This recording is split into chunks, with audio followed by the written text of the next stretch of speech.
The morning I understood what had been happening on that mountain, I was standing in 19 degrees of cold with a ladle in my hand and my breath coming out in small white clouds. And something was watching me from the tree line with a stillness so complete that the birch trunks themselves seemed to be paying attention. My old beagle Biscuit had gone quiet at my feet, not tense, not frightened, just stilled in the way she got when she had picked up a scent too large to catalogue. I didn't move. I didn't call out. I just stood there at the serving table with the steam rising off Della's potato soup and understood, in a way I couldn't have explained to anyone, that whatever was standing just inside those trees had come back for the same reason I had. To understand why that moment meant what it meant, I need to go back to a Tuesday in late October and a covered pot on the bench seat of my truck and the particular quality of silence that had settled into my life like frost settling into ground. Della had been gone 8 months by the time any of this started. 8 months is long enough that people stop saying they're sorry, long enough that the casseroles have stopped arriving and the sympathy cards have been recycled and the particular infrastructure of other people's concern has quietly disbanded. I understood that. I didn't fault anyone for it. Life moves and grief doesn't, and eventually the world stops waiting on you to catch up. What I hadn't counted on was how large the house would get without her in it. Not the rooms themselves, which were the same rooms they'd always been, but the space inside those rooms when there was no longer anyone else occupying them. The kitchen especially. The kitchen felt like an empty warehouse by the end of August, and I had stopped cooking in it entirely. I ate crackers over the sink. I ate cold beans from a can standing in front of the open refrigerator. I am not proud of this. I'm telling you because it's what was true. I had retired from the postal service 3 years before Della passed, after 32 years running rural routes in this county. I knew every mailbox, every mud pull-off, every dog that had opinions about my truck on every back road inside a 40-mile radius. The work had been the work, and I'd been ready to stop doing it. What I hadn't understood until I stopped was how much of my sense of being a person in the world had been tied up in showing up somewhere on a schedule and being expected. Retirement had been fine while Della was alive because she was her own schedule, her own set of expectations, her own reason for the morning to start. When she was gone, I had nothing to show up for and no one expecting me.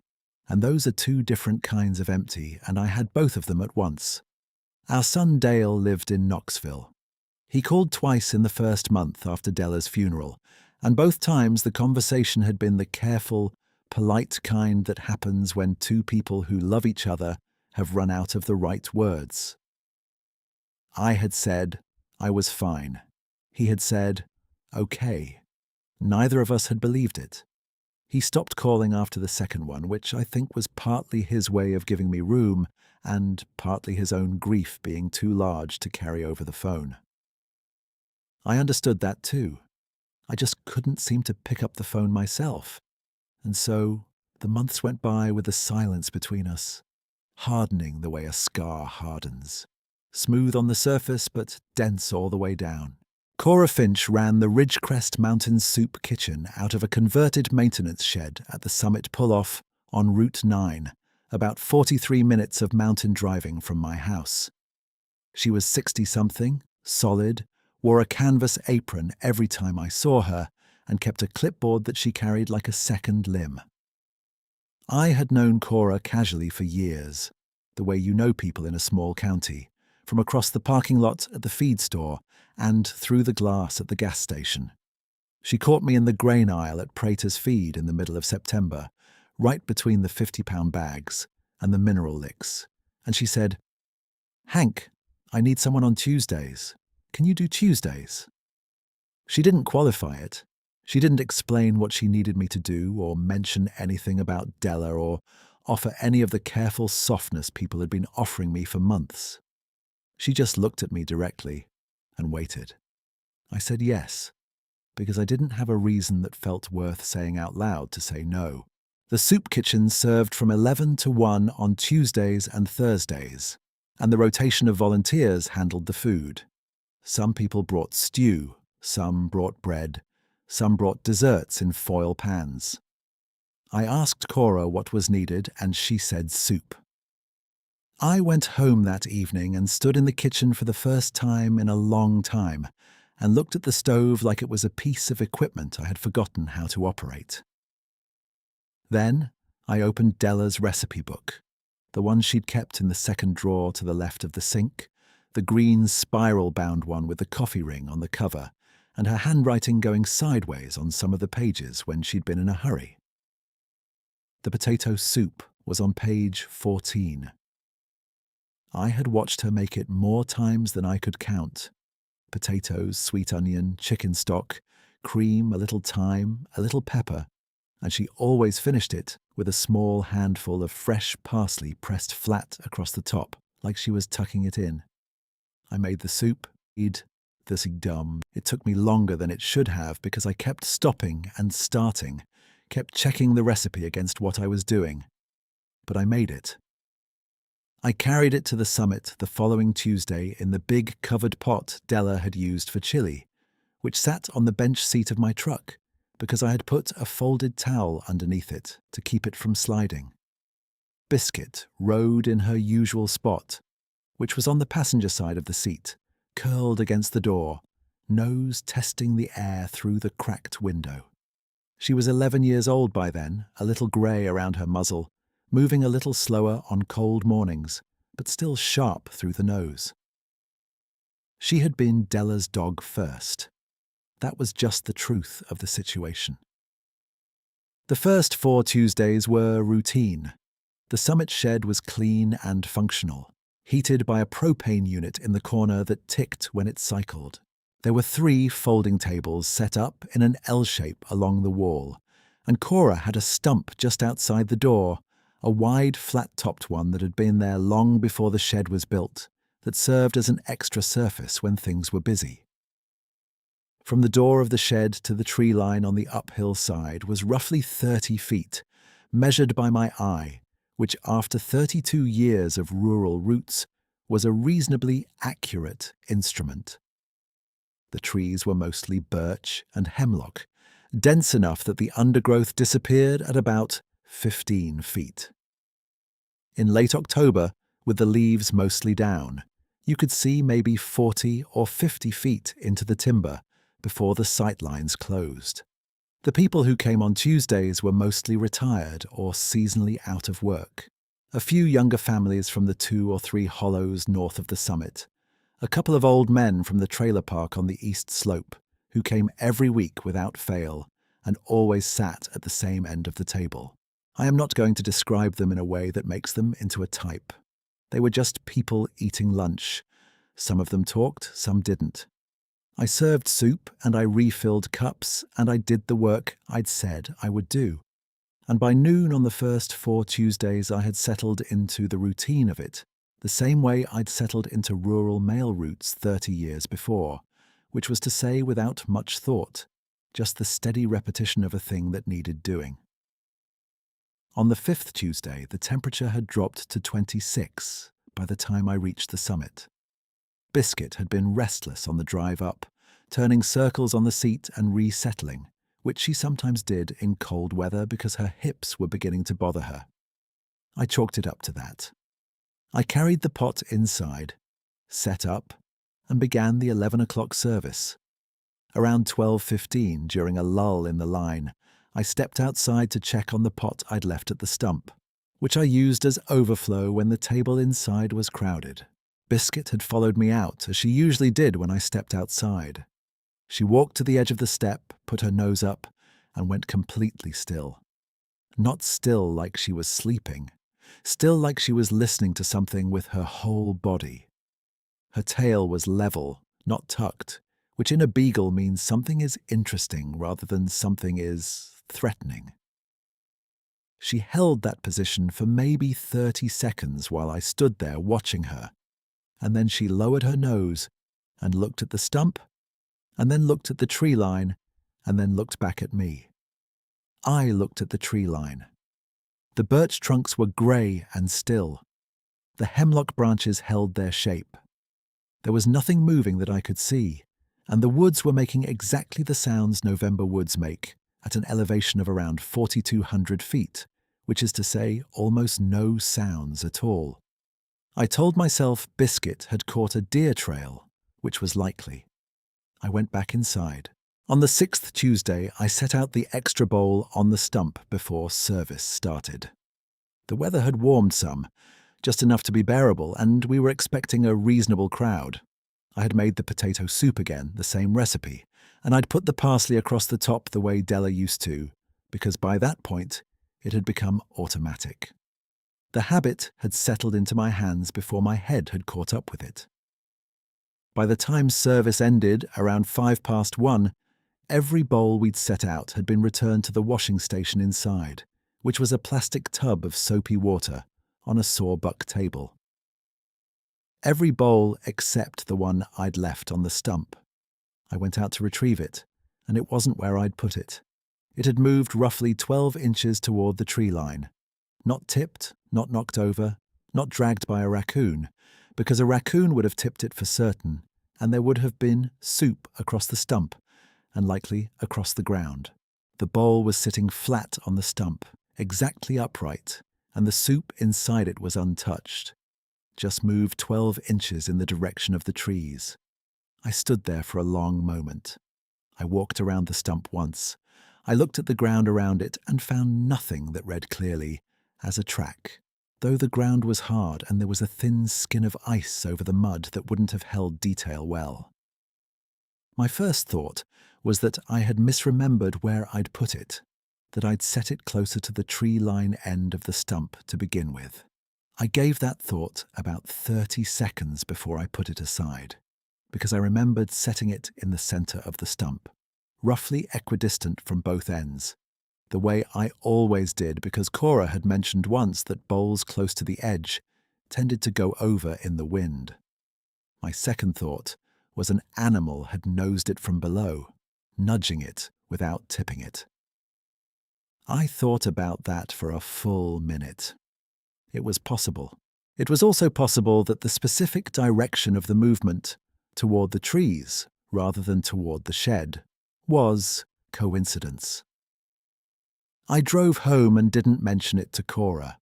My third thought came to me that evening sitting by the wood stove with Biscuit at my feet, and it was this. The bowl was 12 inches closer to wherever Biscuit had been looking the week before. I want to be accurate here, and I want to be fair to myself. I am not the kind of person who builds a story on two unconnected things and decides they connect.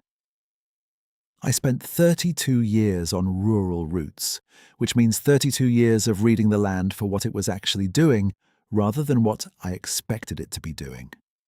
A mailbox off its post means someone backed a truck too close, not that something significant happened.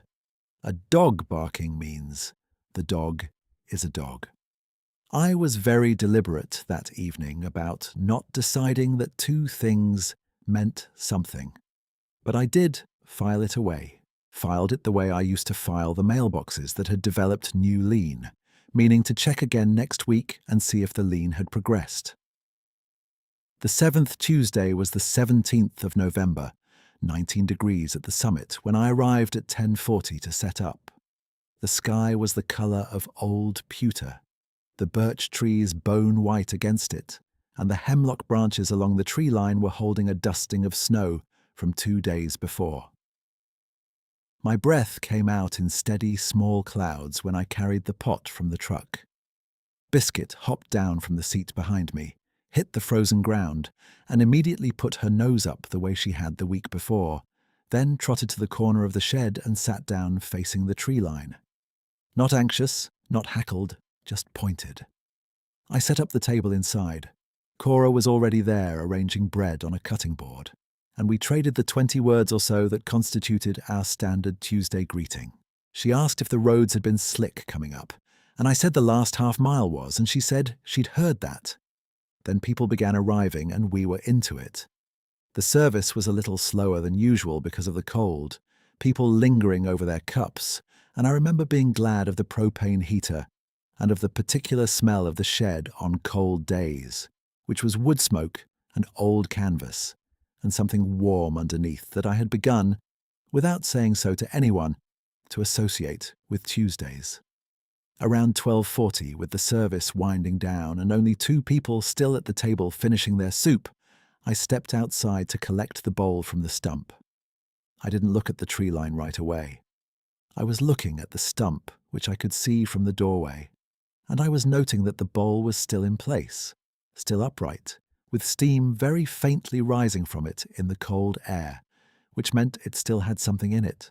I walked to the stump and looked at the bowl, and the soup inside it was untouched again, the surface unbroken, the small press of parsley still flat across the top exactly as I'd ladled it. I was standing there looking at that bowl when I noticed, in my peripheral vision, a movement at the tree line. Not sudden, not alarming, just a kind of shift in the shadows between the birch trunks, the way a very large thing moves carefully when it is trying not to startle something smaller. I turned my head slowly, the way you turn your head when you are outdoors, and something has moved, and you don't want to be the reason it stops. The hemlock at the tree line is dense, as I said, and the light on that side of the clearing was flat and grey. What I saw was this: something standing just inside the trees, behind a birch trunk wide enough to be 60 or 70 years old, with one shoulder visible and one arm, and the side of something that was very large and very dark and entirely still. At the height of the shoulder above the ground, I gauged without being able to be precise. Something was standing that would have to duck to clear the lintel of any door I had ever walked through in my life. I want to be honest about what my body did. It didn't run. It didn't speak. It got very quiet, the way it had gotten quiet on certain mornings on the postal route, when I had rounded a corner and surprised something in the road and needed to wait to see what would happen next. A different kind of alert. Not fear exactly, or not only fear, something else alongside it. Biscuit had come around from the corner of the shed and was sitting about 3 feet behind my left heel. She had not barked. She was not hackled.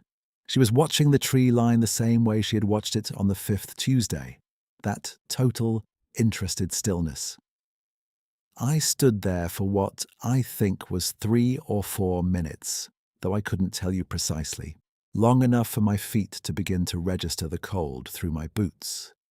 The thing in the trees didn't move in any way I could read as motion, only the kind of presence a very old and very large thing has when it is standing still and breathing. A slight displacement of the air, a slight change in the way the shadows behind it fell. The birch trunks on either side of it were ordinary. It was not ordinary. I understood this in the plainest possible terms, standing there in 19 degrees with my hands at my sides. If you've ever been in a situation where your whole life of reasonable explanations simply fails to produce one, you know what that feels like. I've been thinking for months now about how to describe it, and the best I can do is this. It was like reaching for a tool that you have carried in your pocket for 30 years and finding the pocket empty. Not frightening, just the simple recognition that you're going to have to work without it. Then it moved. It stepped from behind the birch trunk with a deliberateness that was nothing like animal movement and nothing like human movement, and exactly itself. And it was large in the way that a very old hemlock is large, a scale that doesn't read as threatening so much as it reads as old. It was dark, a deep brown black, and the cold didn't seem to touch it the way it touched everything else. It moved to the stump in 3 slow steps, and I stood where I was. Biscuit sat where she was. Neither of us ran. It crouched at the stump, not in a hurry, not watching me, or at least not watching me in a way I could detect as watching. Its hands, if hands is the word, were large enough that they made the stump look like furniture built for a child, but the way it handled the bowl was not careless. It lifted the bowl with both hands and set it on the ground beside the stump, and then it did something I have had a hard time accounting for in the months since. It reached to the hemlock bough nearest the stump, one of the low-hanging ones weighted with its small remaining snow, and it broke off a short section of branch, maybe 8 inches, and it pressed it flat across the top of the soup in the bowl, the same way Della had always pressed the parsley flat. The same downward press, the same slight tuck at the ends, deliberate and gentle, and entirely unhurried. I want to be careful about what I say next. I don't know what it knew or thought or intended.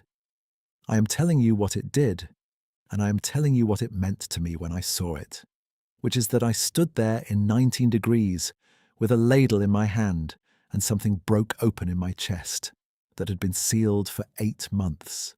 And I cried in the way you cry when you have been holding something too long, and finally put it down, not loudly, not dramatically, just the quiet kind that starts in your throat and goes into your shoulders and costs you something. The creature did not look up. It set the bowl back on the stump, exactly upright, with the pine bough laid across the surface the way the parsley had always been laid. Then it rose from its crouch, and it walked back to the tree line in the same 3 deliberate steps, and the shadows between the birch trunks shifted once, and it was gone. I stood there for a while. I don't know how long. Long enough for Biscuit to walk over and sit on my left boot, which was something she'd done since she was young when she wanted to be acknowledged. I put my hand down and touched her ears. The steam had stopped rising from the bowl. The hemlock branches along the tree line had stopped moving and were simply branches again. I carried the bowl inside. I washed it in the plastic tub with the other bowls. I said good afternoon to Cora, and she said, "See you Thursday." And I said I didn't think I could do Thursday, but I would see her next Tuesday for certain. She looked at me for a moment, the direct look she had, and she said that was fine. I put Biscuit in the truck. I drove down the mountain road in the specific silence of someone who has no language yet for what just happened, and isn't going to reach for one. It was almost dark by the time I got home. I fed Biscuit, and I stood in the kitchen for a while, not doing anything in particular, and then I sat down at the table and picked up the phone. Dale's number was still in there from the last time I'd called, which had been in February, which was the month after the funeral. The phone rang 3 times, and then he picked up and said, "Dad?" with a little bit of surprise and a little bit of worry in it, the way you say someone's name when you haven't heard from them in too long. I said, "Hey, Dale." He said, "You okay?" And I said, "I've been better. I wanted to call." There was a pause, and then he said, "I'm glad you did." We talked for 40 minutes, not about anything large, about his work, about the weather in Knoxville, about a truck he was thinking of buying. At the end of it, I told him I'd made his mother's potato soup and that it had come out the way it was supposed to, and he was quiet for a moment, and then he said, "That's good, Dad. That's really good." His voice had something in it that I recognized because I had the same thing in mine. I said, "Come up at Christmas if you can." He said he could. I want to say something about what changed after that, because I'm aware that it's easy to overstate a thing and also easy to understate one, and I've been trying to find the right measure of this for months. I didn't stop missing Della. I didn't stop having hard mornings. I didn't suddenly become a man with a clean account of himself. What changed was smaller than that, and more durable than that. I started cooking again, actually cooking. Not crackers over the sink, but full meals in Della's kitchen, with the recipe book open on the counter, learning the things I hadn't learned because I'd always had the sense that I would get around to them eventually. I started leaving the porch light on in the evenings, which I had stopped doing in October because it had seemed like too much light for one person. Small things. The kind of things that, taken one at a time, wouldn't register as change, but that add up over weeks to a life that has more room in it than it did. Cora called me in early December to check the schedule for the holiday weeks, and we talked for 10 minutes about logistics, and she said at the end, "You've been good for those Tuesdays, Hank. People look for your soup." I said I was glad to hear it. I meant it. I never told Cora what happened on the 7th Tuesday. I've thought about that, about whether I should, and I've decided against it. Not because I think she wouldn't believe me. Cora is a practical woman, and practical women have seen enough of the world to hold more than one thing at a time. I've decided against it because the telling of it to anyone except the right listener at the right time feels like it would cost something. I'm not sure I can spare. I'm telling you now because you're the right listener, and I'm far enough from the moment that I can describe it plainly without it slipping away from me. I did not go back to the tree line. I didn't look for tracks beyond the brief look I'd already had. I didn't bring a camera the following Tuesday, and I want to be honest about why. It wasn't only that I didn't think it would come back for a camera. It was that the act I had witnessed did not seem to me like something meant to be caught. It seemed like something meant to be received. There's a difference, and I think I've known the difference my whole life without having had occasion to name it before. The bowl with the pine bough in it, I left on the stump at the end of the 7th Tuesday's service. I don't know if that was right. It felt right. The following week, the bowl was gone from the stump, and I never found it.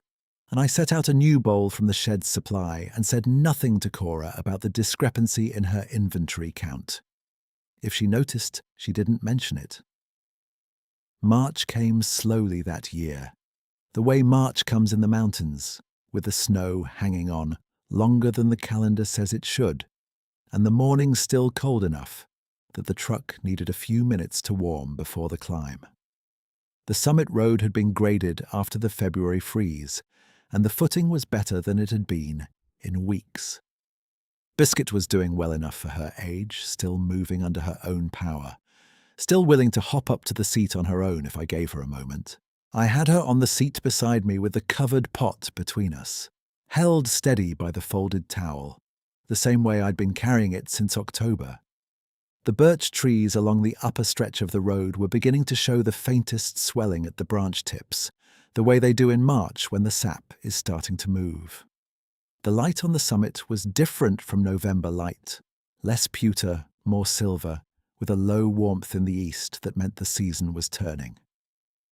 I drove that road for the 62nd time as a volunteer on Soup Kitchen Tuesdays, and I knew every frost heave and every pull-off the same way I'd known every mailbox on my old routes, which is to say, by feel as much as sight. I parked and let Biscuit down and carried the pot inside, and Cora had the table set and the bread cut and the propane heater running, and the shed smelled the way it smelled on cold Tuesday mornings, which was entirely itself and entirely familiar. And I had come to understand, entirely home. I put the pot on the table and lifted the lid to check the temperature, and the parsley was still flat across the top, the way I'd pressed it when I filled the pot that morning in Della's kitchen, at Della's stove, using Della's recipe on page 14, which was after 8 months of not being touched, beginning to show some new wear on the pages from being consulted so often. I took a bowl and set it on the stump outside before service started. The same stump, the same flat-topped wide surface, the same distance from the tree line as it had always been. The hemlock along the tree line held still in the cold morning air. I looked at it for a moment, the way you look at something that has been important, plainly and without demand, and then I went back inside.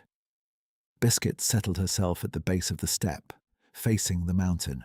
She had been doing that for weeks now, every Tuesday, facing that particular direction with her nose up and her tail still, as if she were paying attention to something I no longer needed to verify.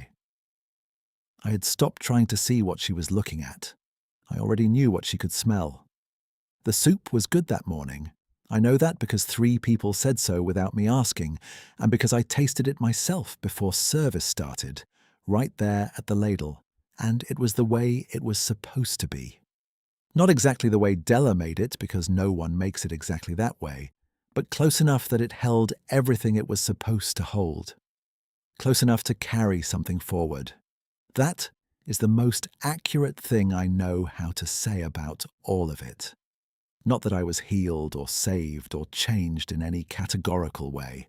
Not that I had a visitor who delivered something to me from the other side of the ordinary world and then withdrew. Only that something large and old and deliberate had been paying attention on a cold Tuesday morning, had performed one small, careful act in 19 degrees with its hands full of hemlock, and that the act had been so precisely fitted to the shape of what I was carrying that I could not, in any honest accounting, have mistaken it for anything other than what it was. I have been back up the mountain every Tuesday since. Biscuit rides on the passenger side, nose to the cracked window, grey around her muzzle, steady in her habits as she has always been. The pot sits between us on the folded towel. The road winds and the birch trees lean over it the way they always have. And the summit comes up through the windshield the same way it came up the first time, a pale clearing ringed by timber and open to a sky that is as large as anything I know. I don't look for what I saw. I don't need to.